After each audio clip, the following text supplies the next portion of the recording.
नमस्कार। इस वक्त फ़िलहाल हम मौजूद हैं प्रधान मामन Chand Gupta ji, petroleum welfare association के जो प्रधान हैं जिला के। उनसे हम कुछ हड़ताल को लेकर के आप लोगों से विचार साझा करवाएंगे।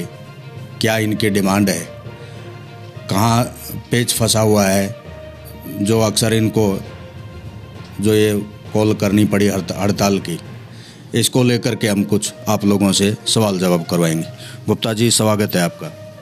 नमस्कार सर, मैं भिवानी हलचल का बहुत शुक्रिया करता हूँ, शुक्रगुजार हूँ कि उन्होंने अपना कीमती समय निकाला और इसमें पब्लिक को सब अवेयर करने के लिए, और ये कदम सबसे ज़्यादा अच्छा होता है। और इससे कम से कम ये पता लगता है कि भी हम गलत हैं या सही हैं, नहीं तो ये कन्फ्यूज़न बना रहता है। ये पंप वाले जो है ना, एक तरफा बात करते हैं जी। तो मैं जो है हड़ताल को लेकर के गुप्ता जी, अभी जो आप लोगों की कॉल है पूरे हरियाणा में है, वैसे तो भिवानी के साथ साथ। सबसे पहले हम हड़ताल पर ही चर्चा करेंगे। ऐसा है, मैं जो है all Haryana petroleum dealer association है हमारी, रजिस्टर्ड है, उसका जनरल सेक्रेटरी हूँ तमाम हरियाणा से जी। और ये जो स्ट्राइक कॉल हुई है ये पूरे हरियाणा की है और आज सुबह 6 बजे से चालू है। और पूरी तरह से मैं को ये बताता हूँ कि 95% हमारी स्ट्राइक कामयाब है, क्योंकि डीलर में बहुत रोष है। बहुत टाइम से उनकी बात सुनी नहीं जा रही है और इतनी कोशिश के बावजूद भी जब कोई बात नहीं सुनी गई तो हमारे पास कोई अल्टरनेट नहीं था कि हम स्ट्राइक कर लें इसके अलावा, और सरकार को जगाएं, बताएं। हमारी 12 नवंबर को चंडीगढ़ में अपने जो एडिशनल चीफ सेक्रेटरी हैं फूड सप्लाई के, उनके साथ इस बारे में मीटिंग भी हुई है जी। और हमने उनको पूरा फीडबैक दिया है, उनको बताया है, पेपर भी दिए हैं। सर, ये यहाँ पे हरियाणा में एक तेल आ गया, नकली डीजल बोल के कह लो, हम उसको नकली डीजल बोलते हैं, स्पूरियस डीजल। वो असल डीजल नहीं है, वो गुजरात की पोर्ट से आता है, इंपोर्टेड माल है, और वो एक्चुअल में है बेस ऑयल। बेस ऑयल वो से अपनी जगह दूसरी चीज़ों में बहुत कामयाब चीज़ है। लुब्रिकेंट बनता है, पेपर मिल में, पेंट इंडस्ट्री में लगता है, ग्रीस में लगता है, तो ये तो बहुत टाइम से आ ही रहा है।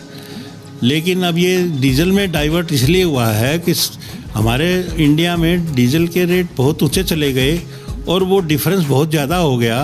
उसकी कॉस्टिंग वहाँ पोर्ट पे 50 रुपये लीटर, 55 रुपये लीटर है। डीजल यहाँ पे जाके अभी थोड़ा कम हुआ है, नहीं तो 95 पे पहुँच गया था। तो इतने बड़े गैप होने की वजह से, और इसमें ये जो है ना गलत एलिमेंट जो हैं वो सब इन्वॉल्व हो गए और उसको जो इन्होंने अडल्ट्रेट करके दूसरे केमिकल के साथ और उसको डीजल का रूप दे दिया।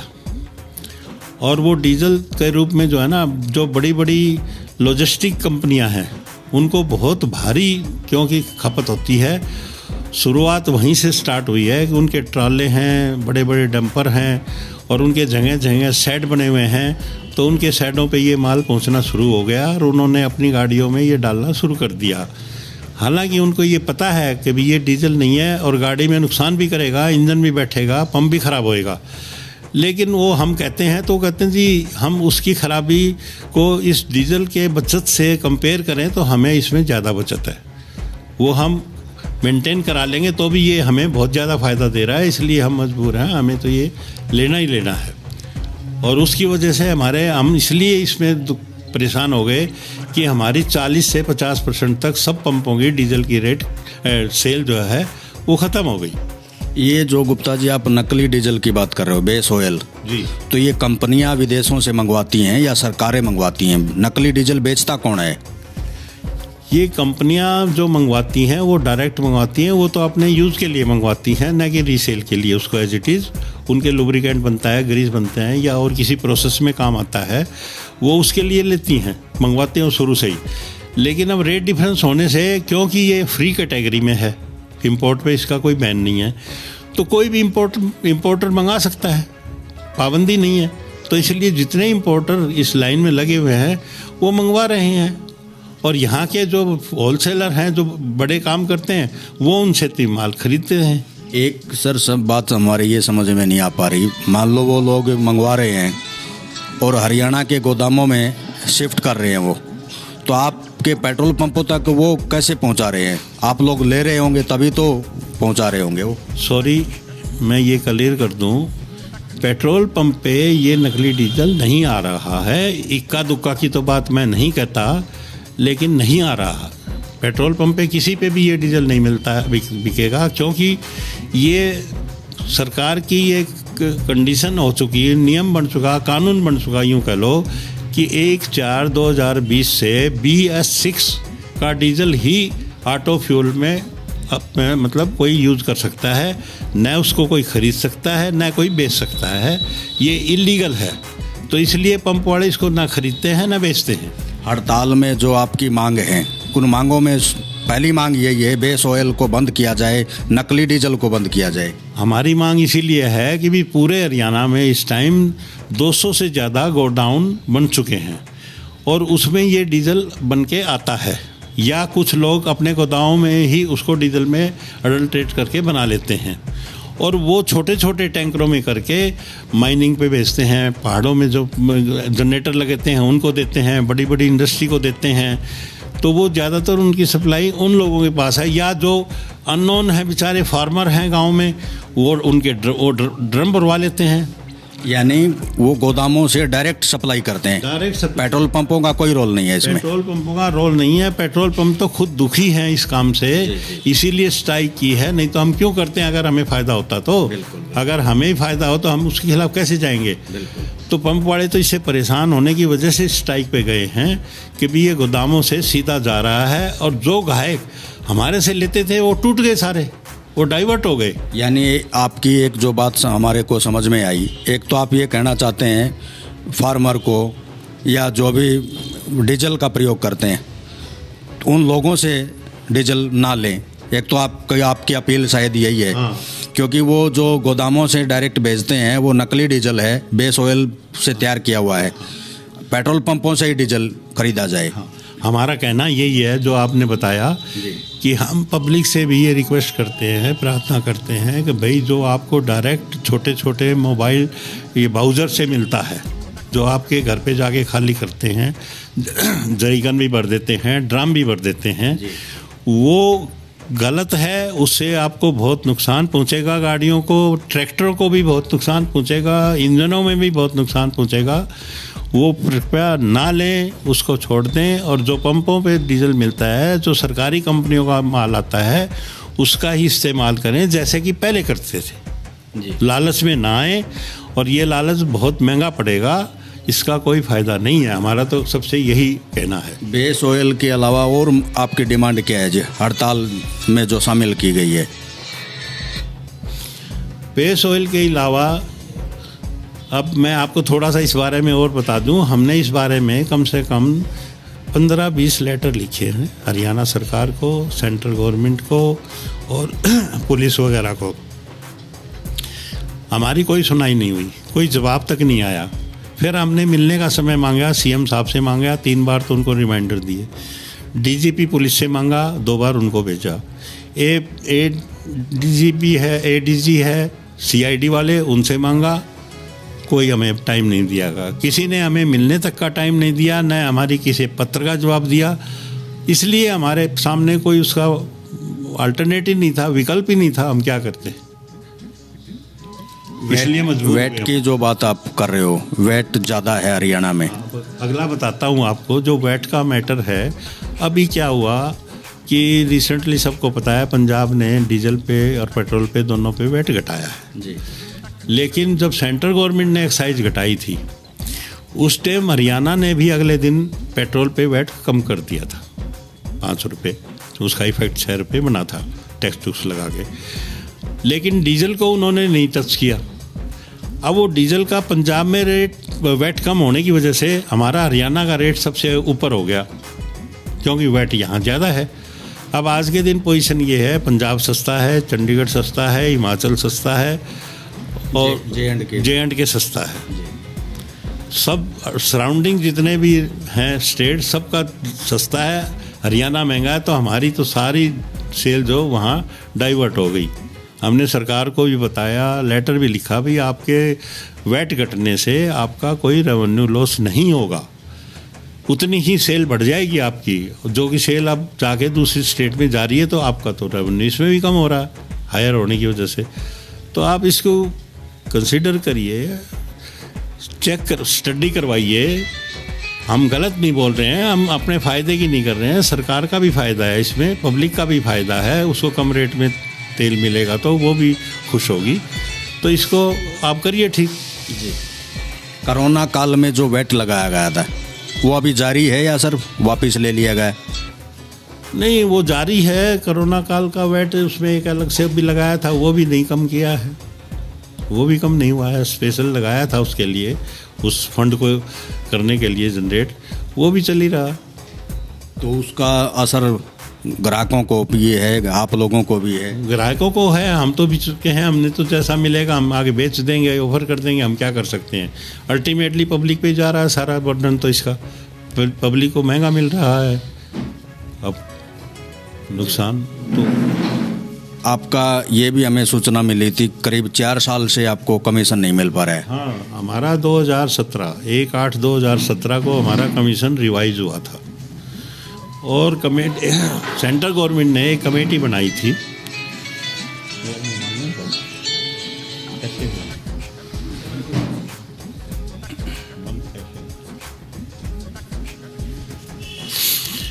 सेंट्रल गवर्नमेंट ने कमेटी बनाई थी हमारे डीलर कमीशन पे स्टडी करने के लिए।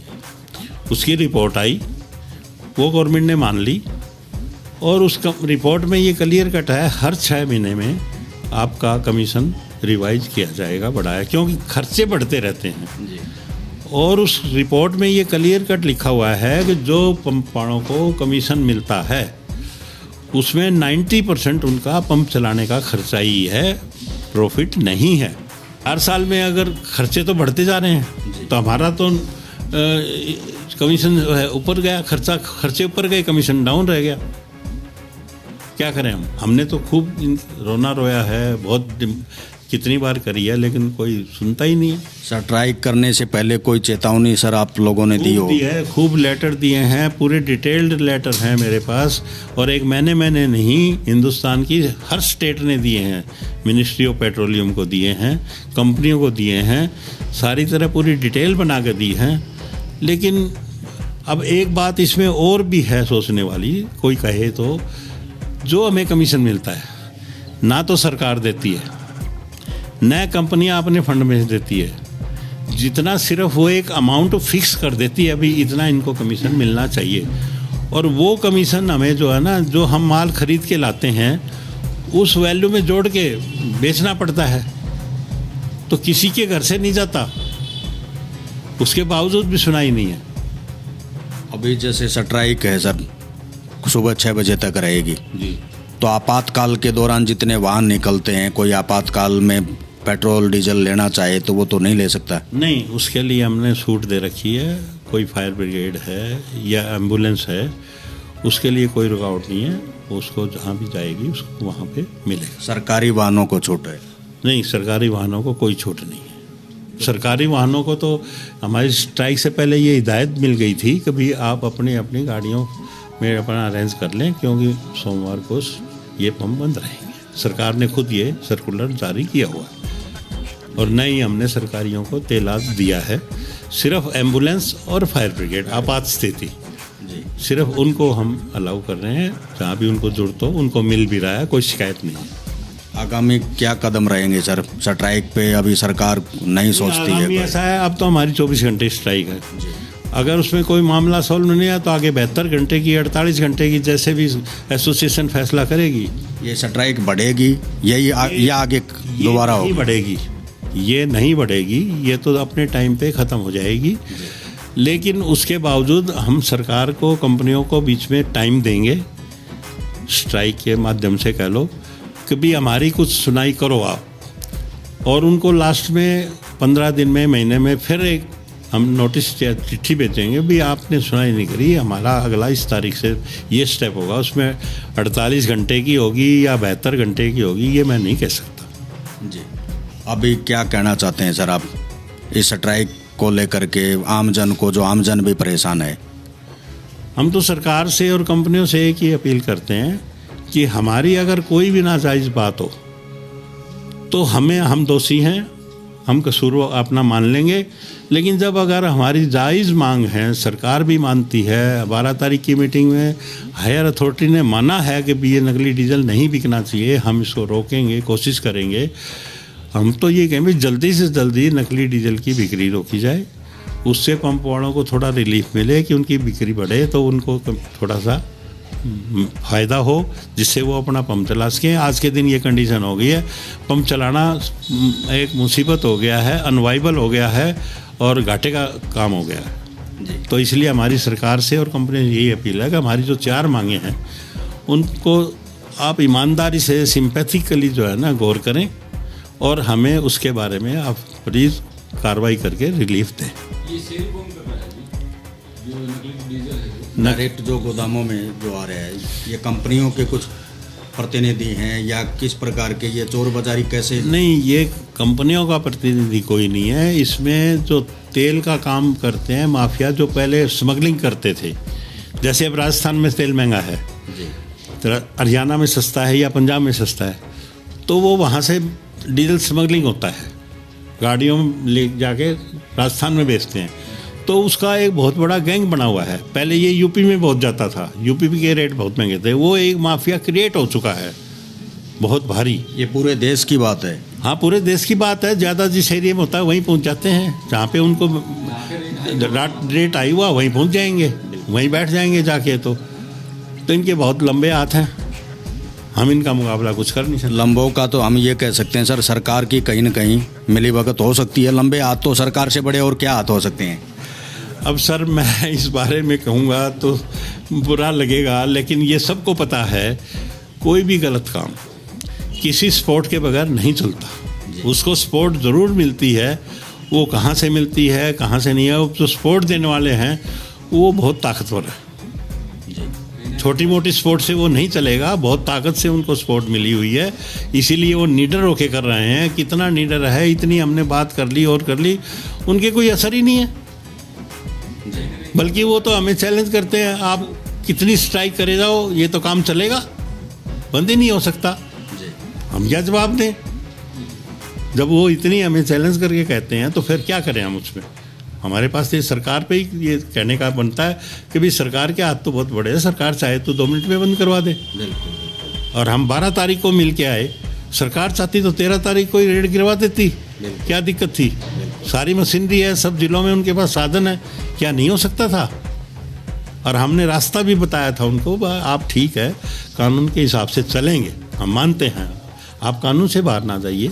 हम बताते हैं उनकी, आप डिटेल दीजिए, कहाँ से परचेज किया, कितना किया, कौन सा बिल है, उनकी बिल लो, क्या लिखा हुआ उस पर, फिर उन्होंने बेचा किसको है उसकी डिटेल लो, और बेचने वाले ने क्या किया आगे। अगर उसने यूज उसको जलाया है तो वो अपराधी है, BS6 के अलावा जला नहीं सकता, पॉल्यूशन हो रहा है। NGT ने ऑर्डर कर रखे हैं, सुप्रीम कोर्ट ने ऑर्डर कर रखे हैं, सरकार मान रही है कि भी 1/4/20 के बाद BS6 के अलावा कोई डीजल नहीं चलेगा, वो गैर कानूनी है। पॉल्यूशन को लेकर के सुप्रीम कोर्ट भी सख्त है सर, दिल्ली में भी NGT भी सख्त है। बिल्कुल बिल्कुल, उन्होंने ही ऑर्डर किए हैं BS6 के, और BS6 का तेल बनाने पे कंपनियों के कई हजार करोड़ रुपए का खर्चा आया है। दिल्ली के साथ लगते राज्यों पर भी अलर्ट किया गया है। बिल्कुल, सारे इंडिया में लागू है BS6 का। हरियाणा भी शामिल है। हरियाणा भी शामिल है, बिल्कुल, सारा एरिया शामिल है। BS6 की नॉर्म जो है ऑल इंडिया में लागू है, कहीं भी यूज़ नहीं हो सकता। जी जी। अभी जैसा कि आप लोगों ने गुप्ता जी के मुख से जाना, आखिर दिक्कत कहाँ है, कहाँ पेच फंसा हुआ है, और हम भी यही जानने का प्रयास कर रहे थे। गुप्ता जी, कोई भी आदमी ये मान के चलता है कि भाई हर आदमी व्हीकल वाला है, आमजन है, वो परेशान है वैट से, पेट्रोलियम पदार्थों से, जबकि इस हिसाब से तो जितने डीलर एसोसिएशन के जो सदस्य हैं ये भी पीड़ित हैं। बिल्कुल, हम बेचते हैं, हम भी पीड़ित हैं, क्योंकि हमारी बिक्री नहीं है हाई रेट होने की वजह से, और जनता इसलिए परेशान है, उनको बगैर मतलब के ज़्यादा पैसे देने पड़ते हैं। पहले ही इतना महंगा हो चुका है डीजल पेट्रोल, जिसका कोई लिमिट नहीं है। अब कम से कम जो रिलीफ मिल सकता है वो तो सरकार को देना चाहिए। और जो देना वाजिब बनता है, जिसमें सरकार को एक नए पैसे का नुकसान नहीं होता, फिर उस चीज़ को लागू करने में क्या हिचक है। पेट्रोल पंप ये घाटे का सौदा बनते जा रहे हैं दिन पेट्रोल प्रतिदिन। पंप बिल्कुल घाटे का सौदा बनता जा रहा है और ये ऐसा ही चलता रहा है, कोई दिन में ये पंप बंद होने शुरू हो जाएंगे। इन पर पेट्रोल पंपों पर स्मगलर भारी हैं, हाँ, ये हम कह सकते हैं जी। बिल्कुल स्मगलर भारी हैं, ये पूरा माफिया बन चुका और ये पेट्रोल पंपों को ही खा रहे हैं इनडायरेक्टली, यूँ कह लो जी। आप लोगों ने मामन चंद गुप्ता जी के मुख से जो जाना, हकीकत क्या है, वास्तविकता क्या है, और पूरे देश में, हरियाणा की बात नहीं है, पूरे देश में जो स्मगलर हैं उनके कितने बड़े हाथ हैं, वो भी गुप्ता जी से आप लोगों ने जाना। आप हमारे साथ जुड़े रहिए। एक छोटे से विषय के साथ बहुत जल्द हाजिर होंगे। कैमरामैन रुस्तम वर्मा के साथ राजेंद्र चौहान, नमस्कार।